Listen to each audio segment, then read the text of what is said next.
A new book examines the relationship between U.S. politics and the Bible. The Bible and the Ballot examines ways in which sacred scripture has been used correctly and misused in American politics and daily life. Examples include the role the Bible played in the civil rights movement and in the Cold War against the Soviet Union. And we go now to the author of The Ballot in the Bible, Kaitlyn Schiess, a student at Duke Divinity School. Kaitlyn, great to be with you today. First off, a lot of questions here, but the first question, what inspired you to study this topic and then ultimately write a book about it?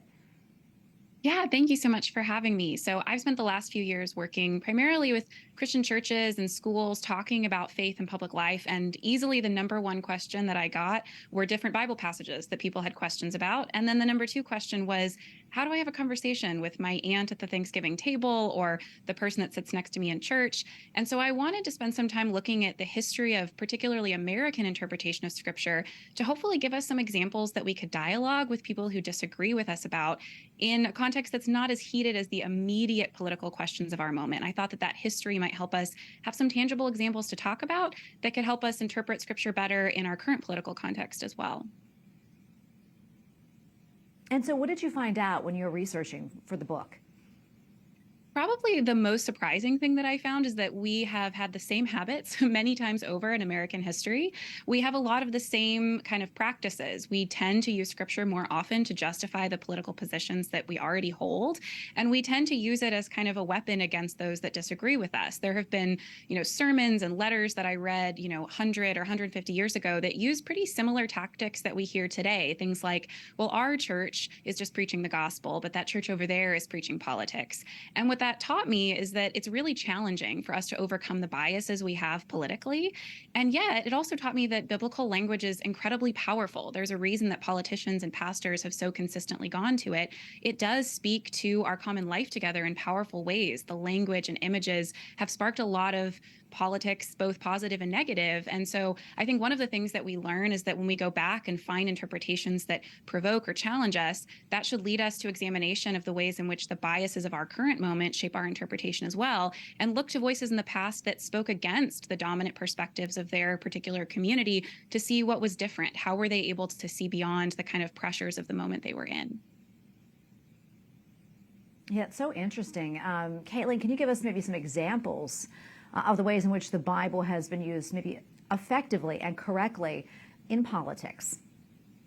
Sure. So I think some of the ways that we've used it correctly in the past, I particularly spent a lot of time thinking about both abolitionists and then those in the civil rights movement who saw in Scripture not only a picture of God caring for those who are impoverished and those who are captive, but also especially kind of reasons for our opposition to that oppression and injustice being motivated by love and Christian concern. It's pretty remarkable when you think about the witness of many Christians in American context who have resisted oppression, but have done it with nonviolence, have done it with love for others. And that was often motivated by an eschatological picture of the coming redemption of creation, the resurrection of our bodies.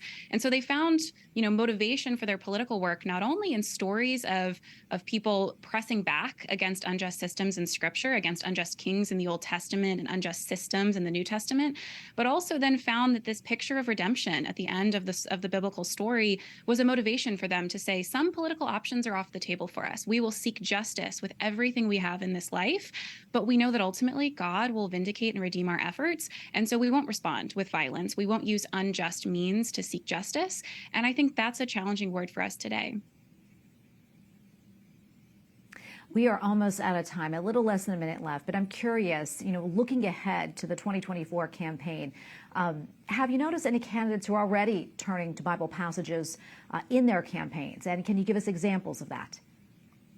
I think the most interesting example is that both of the Republican primaries thus far have referenced Jesus's words in the Sermon on the Mount of being a city upon a hill, but neither of them have connected that to Jesus. Instead, they've connected it to Ronald Reagan, which I think is a good indication for us that many of our habits of interpreting Scripture have been so situated in the American context that we kind of can't hear them afresh. So my kind of recommendation to people would be when you hear language that sounds sort of transcendent or familiar, spiritual, look it up, see if it comes from Scripture, and look at the context that surrounds it to see if maybe it's being used appropriately or it might be misused. All right, we're going to leave right there. Kaitlyn, great to be with you. Congratulations on the book. And quickly, where can folks find it? You can find it wherever books are sold, especially at Baker Bookhouse, which is connected to Baker, which is publisher. All right, sounds good. Thank you again, and God bless.